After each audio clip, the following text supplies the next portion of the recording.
Jake Morrison woke up to the smell of burning metal and smoke. His head hurt badly and blood ran down his face from a cut above his eye. The small ship around him was completely broken. Sparks flew from torn wires and the lights flickered on and off. He tried to move, but his left arm was stuck under a piece of twisted metal. He remembered what happened now. His ship had been flying through space near the edge of human territory when something went wrong with the engine.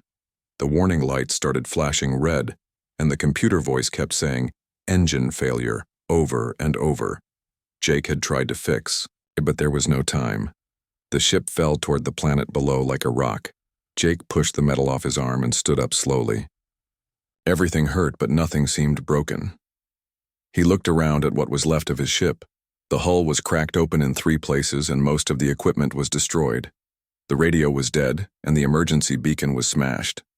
He was completely alone on an alien world with no way to call for help. Through one of the cracks in the hull, Jake could see outside. The sky was purple and there were 2 suns in it. Strange trees with silver leaves grew all around the crash site. The air smelled different too, like flowers mixed with something sharp and metallic. This was definitely not a human world. Jake grabbed his survival pack from under his seat. It had some food, water, a first aid kit, and a small laser pistol. The pistol still worked, but it only had enough power for maybe 10 shots. He cleaned the cut on his head and put a bandage on it. Then he climbed out of the broken ship to look around. The ground was covered with rocks that looked like they were made of glass. They reflected the light from the 2 suns and made everything sparkle. In the distance, Jake could see tall mountains with sharp peaks. Closer to him were the strange silver trees and some kind of purple grass that moved in the wind, even though he could not feel any breeze. Jake had been trained for situations like this. The first rule was to find water and shelter. The second rule was to avoid contact with any intelligent life forms until you knew if they were friendly or not. But as he walked away from his crashed ship, Jake heard a sound that made his blood turn cold. It was the sound of voices. Alien voices. Jake quickly hid behind one of the larger glass rocks and looked toward the sound. Coming through the silver trees were 6 tall creatures walking on 2 legs like humans, but they were definitely not human. They were at least 7 feet tall with blue skin that had dark markings on it like tattoos. They wore armor that looked like it was made from the same glass material as the rocks. Each one carried a long, curved sword that gleamed in the sunlight. The aliens moved in perfect formation like trained soldiers. Their leader was slightly taller than the others and had more markings on her blue skin. She held up her hand and the group stopped. Then she pointed at Jake's crashed ship and said something in their language. It sounded like music mixed with the sound of wind chimes. Jake tried to stay very still, but his foot slipped on one of the glass rocks. The sound was small, but in the quiet air it seemed as loud as a gunshot. All 6 aliens turned toward his hiding place immediately. Their leader said something sharp and quick. The others spread out in a circle around Jake's position. There was no point in hiding anymore. Jake stood up slowly with his hands raised to show he was not holding a weapon. The aliens all pointed their swords at him, but they did not attack right away. Their leader walked closer to Jake and studied him carefully. Her eyes were bright yellow and they seemed to look right through him. She was beautiful in a strange alien way. Her face was more narrow than a human face and her ears were pointed like an elf from old stories. The dark markings on her skin formed patterns that looked like they had meaning, like writing or symbols. Her armor was decorated with small gems that caught the light. The alien leader said something to Jake in her musical language. When he did not answer, she tried again using different words. Jake shook his head to show he did not understand. The alien looked frustrated. Then she did something that surprised him. She pointed to herself and said very clearly, "Zara." Jake understood. She was telling him her name. He pointed to himself and said, "Jake." Zara nodded and said his name back, to him, though it sounded different when she said it. Then she pointed at his crashed ship and then at him. She was asking if it was his ship. Jake nodded yes. Zara turned to the other aliens and spoke quickly. They seemed to be having an argument about something. 2 of them wanted to do one thing and 2 others wanted to do something else. Zara listened to all of them, and then made A decision. She pointed at Jake and then pointed toward the mountains. One of the other aliens, a male with scars on his face, stepped forward. He said something angry to Zara and pointed his sword at Jake's chest. Zara snapped back at him and the scarred alien stepped away. But Jake could see he was not happy about it. Zara walked up to Jake and held out a pair of metal cuffs that looked like handcuffs, but were made of the same glassy material as their armor. Jake knew he had no choice. He could try to run, but these aliens looked fast and strong.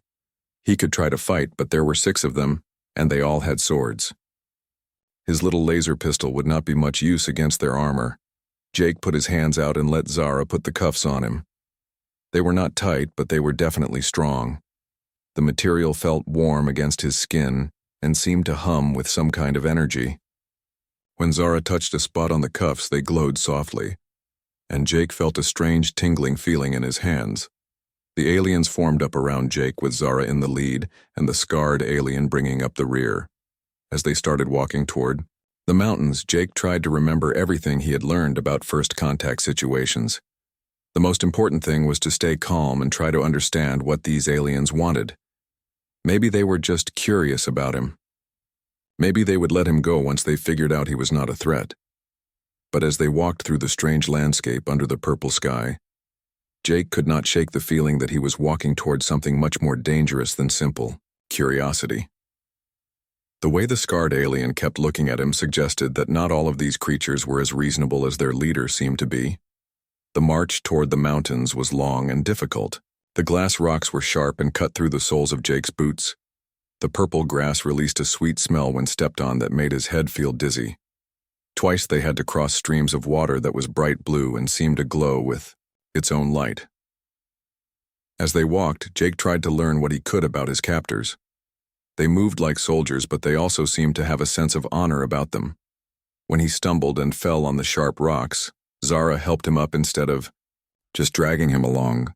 When he looked thirsty, she gave him water from her own container, even though the scarred alien clearly did not approve. But Jake also noticed that they never let their guard down. Even when they were helping him, at least 2 of them always had their swords ready. They were being kind to him, but they were also treating him like a dangerous prisoner. That made Jake wonder what kind of reputation humans had in this part of the galaxy.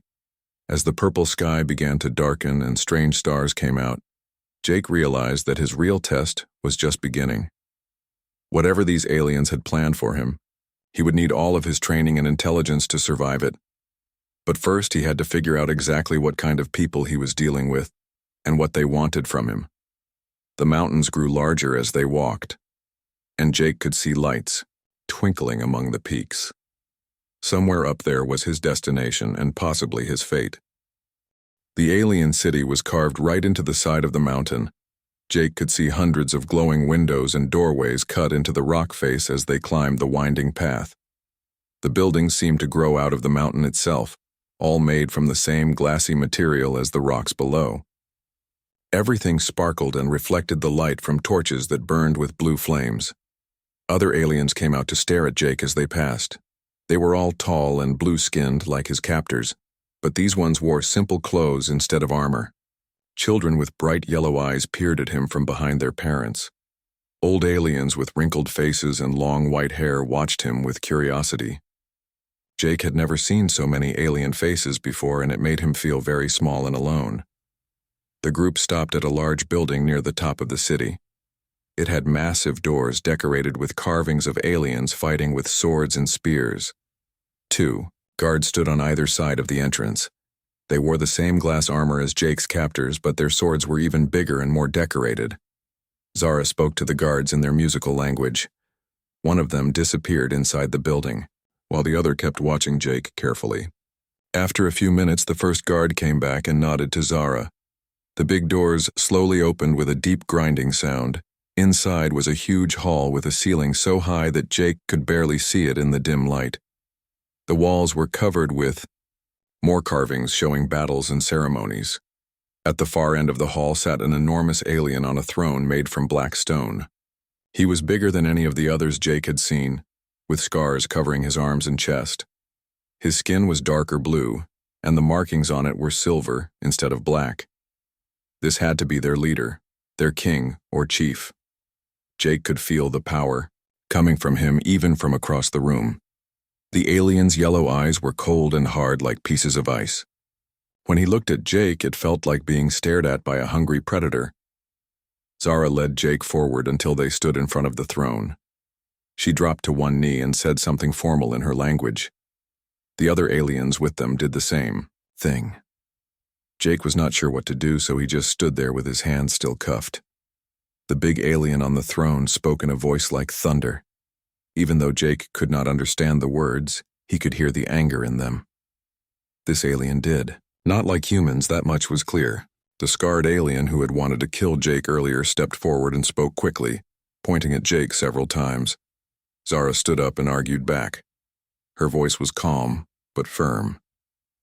She and the scarred alien went back and forth for several minutes, while the big alien listened. Finally, the leader held up his hand and they both went quiet. The alien king studied Jake for a long time without saying anything. Then he spoke one word that made all the other aliens in the room go very still. Jake did not understand the word, but he could tell it was not good news by the way everyone reacted. Zara turned to look at Jake with something like sadness in her yellow eyes. She said something to him in her language, and when he did not understand, she tried to use gestures. She pointed to him, then to herself, then made a motion like fighting with swords. Then she pointed to the sky and made a gesture Jake thought meant sunrise or morning. Jake felt his stomach drop. They were going to make him fight someone in the morning. Probably fight to the death. That was what the scarred alien had been arguing for, and it looked like he had won. The guards came forward and took Jake away from the throne room. They led him down several levels of the mountain city until they reached what looked like a prison. The cells were carved right out of the rock and had bars made of the same glassy material as everything else. They put Jake in a cell by himself and removed his handcuffs. The cell was small but clean, with a simple bed, a bucket of water, and a hole in the floor that he figured was supposed to be a toilet. There was one small window that looked out over the city below. Jake sat on the bed and tried to think. He was going to have to fight one of these aliens tomorrow, and he had never seen anyone as big and strong as they were. Their swords were longer than his whole arm and they moved like trained warriors. With his bare hands, he would not last 10 seconds against any of them. But maybe that was not the point. Maybe they just wanted to give him a warrior's death instead of just executing him like a criminal. Jake had heard of alien cultures that valued courage and honor above all else. If he fought bravely, maybe they would respect him for it even if he lost.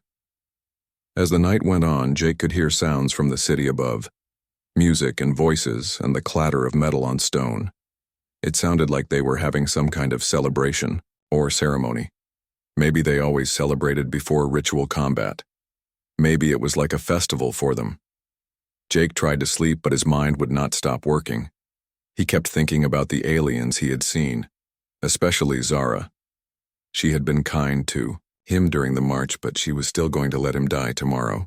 That was just how their culture worked, he supposed. Honor and duty came before personal feelings. He also thought about the way they moved and fought. During the march, he had watched them carefully. They were strong and fast, but they also seemed to follow very specific patterns in how they held their weapons and positioned their bodies. It reminded him of martial arts demonstrations he had seen back on Earth. Beautiful to watch, but maybe not the most practical way to actually fight. Jake had been trained in several different fighting styles during his military service. Hand-to-hand combat, knife fighting, sword work, staff fighting. He was not a master of any of them, but he knew the basics. More importantly, he knew that the best fighting techniques were usually the simplest ones. Fancy moves looked impressive, but in a real fight, simple and direct usually won. As he lay on the hard bed listening to the sounds of the alien city, Jake began to form a plan. It was probably hopeless, but it was better than just giving up. If he was going to die tomorrow, at least he would die trying something clever. The window in his cell faced east, and Jake could see the sky starting to get lighter. Soon, it would be dawn and time for the fight. He stood up and began to stretch and warm up his muscles. Whatever happened next, he wanted to be ready for it. Footsteps echoed in the corridor outside his cell. Jake could hear the guards coming to get him. His heart started beating faster, but he tried to stay calm. Fear would not help him now. He needed to be smart and observant and look for any advantage he could find. The cell door opened, and Zara stepped inside. She was wearing different armor now, more decorated and formal-looking. Her sword hung at her side, and Jake realized with a shock that she was going to be his opponent. The woman who had been kind to him, who had given him water and helped him when he fell, was the one who was supposed to kill him. Zara looked at him with those bright yellow eyes, and Jake thought he saw regret there. She said something in her language that sounded like an apology. Then she gestured for him to follow her.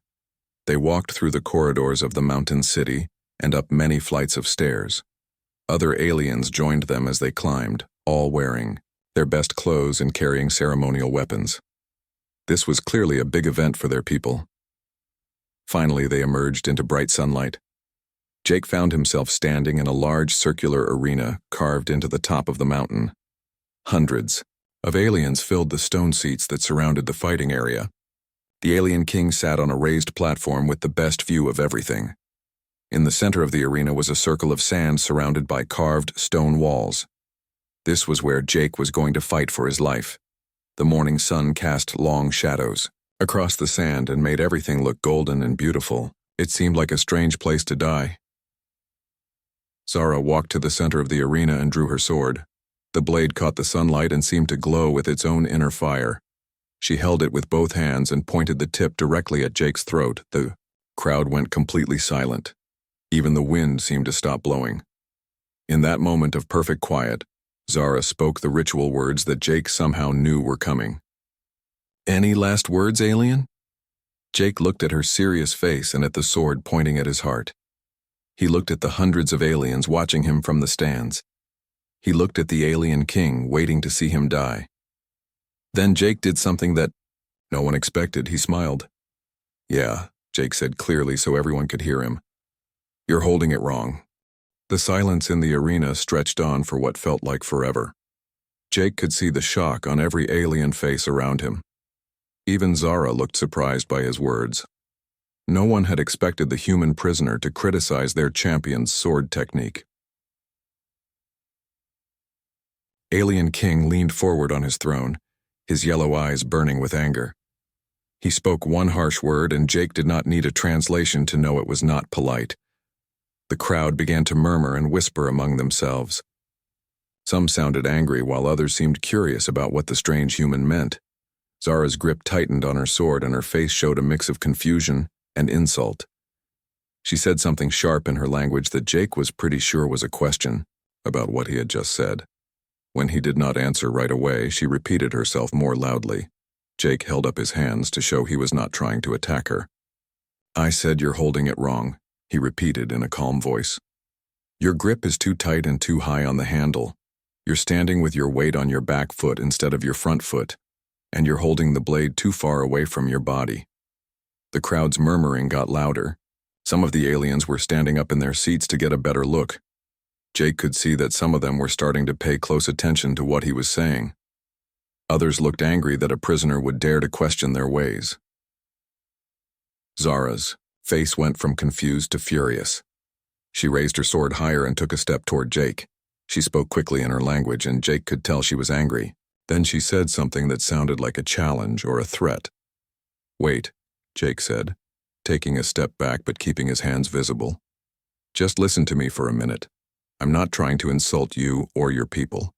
I'm trying to help you fight better." One of the older aliens in the crowd stood up and shouted something at Jake. Others joined in, and soon there was a lot of angry noise from the stands. The alien king had to raise his hand to quiet them down. Zara pointed her sword at Jake's chest again. "You think you know better than warriors who have trained since childhood?" she asked in heavily accented but understandable human language. Jake was surprised she could speak his language at all. "I think I know some things that could make you even better," Jake said carefully. "My people have been fighting wars for thousands of years. We've learned a few tricks along the way." The scarred alien who had wanted to kill Jake earlier jumped down from the stands into the arena. He drew his own sword and pointed it at Jake while speaking angrily to Zara. Jake could tell he was saying something like, "Just kill him already," from the tone of his voice. But Zara held up her hand to stop him. She was still angry, but Jake could see curiosity in her yellow eyes, too. "Show me," she said in her broken human speech. "Show me what you think is wrong." Jake looked around the arena. He needed something to demonstrate with, but he did not have a weapon. Then he spotted a piece of broken stone near the wall. It was about the right size and shape to use as a practice sword. "Can I pick that up?" Jake asked, pointing to the stone. "I'm not going to hurt anyone with it. I just want to show you what I mean." Zara looked at the stone and then at Jake. After a moment, she nodded. Jake walked over and picked up the piece of stone. It was heavier than a real sword, but it would work for demonstration. Jake turned back to face Zara and held the stone like a sword. But instead of copying her stance, he held it differently. His grip was looser and lower on the handle. His feet were positioned differently, and his body was turned at a slight angle. "Look at how I'm standing," Jake said. "My weight is on my front foot so I can move forward quickly. My grip is loose so I can adjust it fast if I need to. And I'm holding the blade closer to my body so I have better control." Some of the aliens in the crowd were leaning forward to see better. Jake could tell that at least some of them were interested in what he was showing them. "This is how my people learn to fight with swords," Jake continued. "We had to fight a lot of wars, so we figured out the most effective ways to do it." Zara looked at Jake's stance and then at her own. She seemed to be comparing them in her mind. "This is not our way," she said finally. "I know," Jake said. "But maybe your way could be better if you combined it with some of these ideas." The scarred alien said something angry to Zara again. This time she snapped back at him and he stepped away, but Jake could see he was getting more upset. "Show me more," Zara said to Jake. "Show me what else you think is wrong." Jake began to move slowly through some basic sword forms, explaining each movement as he went. He showed her how to shift weight from foot to foot, how to keep the blade in positions where it could attack or defend quickly, and how to use the whole body instead of just the arms. "Your people fight beautifully," Jake said as he demonstrated. "But beauty and effectiveness are not always the same thing. In a real battle, the person who survives is usually the one who fights smart, not the one who looks the best doing it more." Aliens from the crowd began coming down into the arena to watch more closely. Even some of the younger warriors were nodding their heads as Jake explained his techniques. They could see that what he was saying made sense. Zara tried to copy some of Jake's movements. At first she was awkward because she was so used to fighting her own way. But after a few minutes, Jake could see her natural skill starting to adapt to the new techniques. "Try holding your sword like this," Jake said, showing her a different grip. "See how it gives you more control? And if you stand like this, you can move in any direction much faster." Zara adjusted her stance and grip. Even with just those small changes, Jake could see that she looked more dangerous. Her movements became smoother and more efficient. "This feels strange," Zara admitted, "but I can feel that it works better." "That's because you're a natural fighter," Jake said. "You just needed someone to show you a few things your teachers never learned." The alien king was watching all of this with great interest. He had not said anything for several minutes, but Jake could see he was thinking hard about what he was seeing. Then one of the younger warriors in the crowd called out something in their language. It sounded like a question. Zara answered him and then turned back to Jake. "He wants to know if you can teach him too," she said. Jake looked at the young warrior and then at the crowd of aliens around them. "I can teach anyone who wants to learn," he said. "These techniques work for anyone, no matter what planet they come from." The scarred alien had heard enough. He pushed through the crowd and challenged Zara directly, speaking rapidly in their language. Jake could tell he was angry about the whole situation and wanted it to stop. Zara listened to him and then shook her head. She said something back that made the scarred alien even angrier. He raised his sword and pointed it at Jake. "He says you are making fools of us," Zara translated. "He says we should kill you now before you embarrass us further." Jake looked at the angry alien and then at Zara. "I'm not trying to embarrass anyone," he said. "I'm trying to help you become better warriors, isn't that what you want?" The scarred alien said something else, and this time several other aliens agreed with him. Jake could see that the crowd was starting to split into two groups. Some wanted to learn more from him while others wanted him dead. Zara looked around at her people and then back at Jake. "This is becoming a problem," she said quietly. "Some of my people think you are insulting our ancestors by saying our ways are wrong." Jake nodded. He had been afraid this might happen. "I understand," he said. "But I'm not saying your ways are wrong. I'm saying they could be even better." Before anyone could respond, a loud horn sounded from somewhere in the city below. Every alien in the arena suddenly went very still and looked toward the sound. Zara's face went pale. She said something urgent in her language, and all the warriors began reaching for their weapons. "What is it?" Jake asked. Zara looked at him with fear in her yellow eyes. "Enemy ships," she said. "The Drakari have found us." The horn kept blowing as alien warriors ran in all directions. Jake could see panic in their yellow eyes as they rushed to grab weapons and armor. The beautiful ceremony in the arena was forgotten as everyone prepared for battle.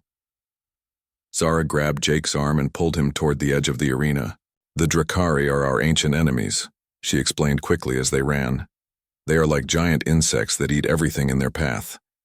We have been at peace for many years, but they have found us again." Jake could see dark shapes moving across the purple sky. The enemy ships looked like huge flying beetles with wings that buzzed loudly. There were dozens of them getting closer to the mountain city. Red lights flashed under their ships, and Jake knew those were probably weapons. The alien king was shouting orders from his throne. Warriors were forming up into groups while others ran to man defensive positions carved into the mountainside. Jake could see large weapons being wheeled out from hidden places in the rock. "What do you want me to do?" Jake asked Zara as they reached the bottom of the arena steps. Zara looked at him with confusion. "You are our prisoner. You should go back to your cell where you will be safe." "Safe while your people fight and die?" Jake shook his head. "I'm a soldier. Let me help you fight." The scarred alien who had been arguing with them earlier overheard this. He said something angry in their language and pointed his sword at Jake again. Even with enemy ships approaching, he still wanted to kill the human. Zara snapped back at him, and the two aliens argued quickly while explosions began to echo from other parts of the city. Jake could see flashes of red light as the enemy ships started their attack. "He says you cannot be trusted," Zara told Jake. "He thinks you might be working with the Drakari." "Look at me," Jake said seriously. "Do I look like I'm working with giant space bugs? My ship crashed here by accident. I want to help you fight them off." Another explosion shook the mountain, and pieces of rock fell from the ceiling above them. The attack was getting closer and more intense. Jake could hear the buzzing sound of the enemy ships getting louder. The alien king called out something urgent, and all the warriors around him started moving toward different parts of the city. Zara looked torn between following her orders and dealing with Jake. "Give me a weapon," Jake said. "Any weapon. I promise I will use it to fight your enemies, not you." Zara looked at Jake for a long moment. Then she reached to her belt and pulled out a long knife. It was not as big as her sword, but it was sharp and well made. She handed it to Jake handle first. "If you betray us, I will kill you myself," she said. "Understood," Jake replied, taking the knife. It felt good to have a weapon in his hands again. They ran through the corridors of the mountain city toward the sound of battle.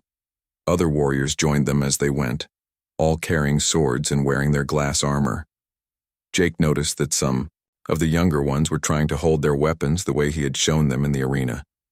When they reached the outer defenses, Jake could see the full scale of the attack. The Drakari ships were everywhere in the sky, firing red beams of energy at the city. The aliens were firing back with their own weapons, but they were badly outnumbered. Worse, Jake could see that some of the enemy ships had landed near the base of the mountain. Creatures that looked like giant ants with 4 arms were climbing up the rock face toward the city. Each one carried weapons that looked like they were made from bone and metal. "There are too many of them," one of the alien warriors said in their language. Zara translated for Jake. Jake studied the battlefield with his military training. "You're fighting them the wrong way," he said. "You're trying to defend everything at once. That spreads your forces too thin. What do you suggest?" Zara asked while firing her own weapon at an enemy ship. "Pick the most important places to defend and abandon the rest." Jake said. Make them come to you where you want to fight them, not where they want to fight you. Zara looked uncertain. That is not how we do things. We defend our whole city. And that's why you're losing, Jake said bluntly. Sometimes you have to give up some things to save the most important things. An explosion very close to them sent everyone diving for cover. When the smoke cleared, Jake could see that part of the defensive wall had been destroyed. Drakari soldiers were already climbing through the gap. The alien warriors charged forward to meet them with their swords raised high. Jake watched in horror as the first few aliens were cut down quickly. They were fighting bravely, but they were using the same ceremonial techniques they had always used. Against these practical, vicious enemies, their beautiful sword work was not effective enough. They're dying because they're fighting like it's a ceremony instead of a war, Jake told Zara urgently. Zara saw her people falling and her face went pale. What can we do? Teach them what I taught you, fast. Jake ran toward the gap in the wall where the fighting was heaviest. He could see alien warriors trying to hold back twice as many Drakari soldiers. The aliens were skilled, but they were losing because their enemies fought dirty and practical. Change your grip, Jake shouted to the nearest alien warrior. Hold it lower and keep your weight forward. The young warrior looked confused but tried to do what Jake said. Immediately, his sword work became faster and more effective. He managed to drive back 2 Drakari that had been about to kill him. Jake moved from warrior to warrior, shouting quick instructions while fighting with his knife. Don't swing so wide. Keep the blade closer. Use your whole body, not just your arms. It was working. The aliens who listened to Jake's advice started fighting better. They were still outnumbered, but they were no longer being slaughtered. Zara saw what was happening and began translating Jake's instructions for warriors who could not understand human speech. Soon, more aliens were changing their fighting style. In the middle of battle, the scarred alien who had opposed Jake earlier was fighting near the center of the gap. Jake could see he was in trouble, surrounded by 3 Drakari warriors. His traditional sword technique looked impressive, but it was not fast enough to deal with multiple enemies at once. Without thinking, Jake ran to help him. He came up behind one of the Drakari and drove his knife into its back. The creature fell with a screech and Jake rolled away from the other 2. The scarred alien looked shocked that the human had saved his life. Jake shouted instructions to him in broken alien words that Zara had taught him. Grip low. Weight forward. Fast cuts. The scarred alien was too experienced a warrior not to recognize good advice when he heard it. He adjusted his stance and grip, the way Jake had shown them. Immediately, he became much more dangerous. Within seconds, he had killed both remaining Drakari. Word spread quickly through the defending warriors. The humans' fighting techniques worked. Warriors who had been losing started winning. The tide of battle began to turn, but Jake could see more enemy ships landing in the distance. This was just the first wave of the attack. The real test was still coming. The alien king appeared at the battle line, carried on a platform by 4 warriors. He had been watching the fight from above and had seen how Jake's techniques were helping his people win. The king spoke to Zara in their language. She listened and then turned to Jake with surprise on her face. He wants you to teach all our warriors, she said. Right now, during the battle. He says if your methods can help us win, then our pride is not worth dying for. Jake looked at the alien king and nodded with respect. It took courage for a leader to admit that his people's ways might not be the best ways. I'll teach everyone I can, Jake promised. But we need to do it fast. I can see more enemies coming.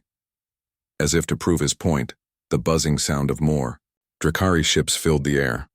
The second wave of the attack was beginning, and it looked like it was going to be much bigger than the first. The second wave of Drakari ships darkened the sky like a swarm of angry metal insects. Jake counted at least 50 ships this time, each one bigger than the ones before. Their weapons charged up with an ominous red glow that made the air itself seem to vibrate. Jake ran from group to group of alien warriors, teaching them as fast as he could. Remember what I showed you, he called out. Low grip, weight forward, simple cuts. Don't try to look pretty, just try to stay alive. Zara had become his translator, running alongside him and repeating his instructions in their musical language. The warriors, who had already learned Jake's techniques, were teaching others. Knowledge spread through the defending army like wildfire. The scarred alien whose life Jake had saved approached them. His armor was dented and covered with green blood from the Drakari he had killed. He spoke to Zara in their language, and she nodded. "His name is Corvin," she told Jake. "He wants to apologize for doubting you. He says any warrior who fights beside him is his brother." Jake looked at Corvin and held out his hand in the human gesture of friendship. Corvin stared at it for a moment, then clasped Jake's hand with his own much larger one. "Brothers fight together," Corvin said in broken human speech. Before Jake could respond, the mountain shook with a massive explosion. The largest Drakari ship had fired some kind of superweapon at the city's main gate. When the smoke cleared, Jake could see a huge hole in the mountain where the entrance used to be. Hundreds of Drakari warriors poured through the gap like a flood of armored insects. Their forearms each held a different weapon, and they moved with terrifying speed. Behind them came even bigger creatures that looked like tanks with legs. "They're breaking through the main defenses," Zara said, fear clear in her voice. "If they get into the city, it's over." Jake studied the battlefield with his military mind. The aliens were fighting better now, but they were still badly outnumbered. They needed something more than just better sword techniques. "We need to change the whole strategy," Jake said. "Stop trying to hold a line and start using hit-and-run tactics. Your people are faster and more agile than the Drakari. Use that advantage." The alien king's platform was carried over to where they stood. The old ruler looked tired but determined. He spoke to Zara urgently. "He wants to know your plan," Zara translated. Jake pointed to the narrow passages that led deeper into the mountain city. "Draw them into those corridors where their numbers won't matter as much. Set traps and ambushes. Make them fight on your terms, not theirs." The king listened to the translation and nodded slowly. He gave orders to his commanders, and they began moving warriors to new positions. "What about the big ships?" Zara asked, pointing to the sky where Drakari vessels continued to pour fire down on the city. Jake looked up at the enemy aircraft and remembered something from his military training. "Do your people have any way to get up there and fight them directly?" "We have flying machines," Corvin said. "But they are no match for Drakari ships." "They don't have to be better," Jake said. "They just have to get close enough. If you can ram one of those big ships and make it crash into the others, it might cause enough confusion to turn the tide." Zara and Corvin looked at each other. They both understood what Jake was suggesting. It would be a suicide mission for whoever flew the ramming ship. "I will do it," Corvin said immediately. "No," Jake said. "I'll do it. You're needed here to lead your people. Besides, I'm the best pilot here." "You cannot fly our machines," Zara protested. "They are designed for our bodies, not yours." "Then you'll have to come with me and help," Jake said. "We'll do it together." Before anyone could argue further, a group of Drakari warriors broke through the defensive line and charged straight at them. Jake and the aliens fought side by side using the techniques Jake had taught them. The battle was fierce, but they managed to drive the attackers back. "Enough talk," the alien king said through Zara's translation. "Show us this plan of yours."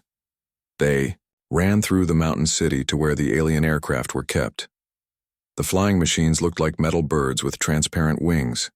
They were beautiful but clearly built for ceremony rather than combat. "This one is the fastest," Zara said, pointing to a sleek silver craft. "But it has no weapons." "We don't need weapons," Jake said, climbing into the pilot's seat. "We are the weapon." Zara got into the seat beside him and began explaining the controls. The alien flight systems were different from human ones, but Jake's pilot training helped him understand the basics quickly. They launched into the chaotic sky filled with battling ships. Jake had to dodge several energy beams as he flew toward the largest Drakari vessel. Behind them, other alien pilots followed in their own ships, ready to support the attack. "There," Zara pointed to a section of the big ship that looked important. "If we hit the power core, the whole ship will explode." Jake nodded and pushed their ship to maximum speed. Energy beams flashed past them as the Drakari gunners tried to shoot them down. Jake flew like he had never flown before, using every trick he knew to stay alive. At the last second before impact, Jake looked at Zara. It's been an honor fighting beside you." "The honor has been mine, Brother Jake," she replied. But instead of crashing, Jake pulled up at the last moment and fired the ship's emergency flares directly into the Drakari vessel's power core. The explosion was massive, destroying not just the target ship, but 3 others that were flying too close. The remaining Drakari ships began to retreat as their command vessel burned and fell toward the planet below. On the ground, the alien warriors pushed back the remaining invaders using Jake's techniques combined with their own courage and skill.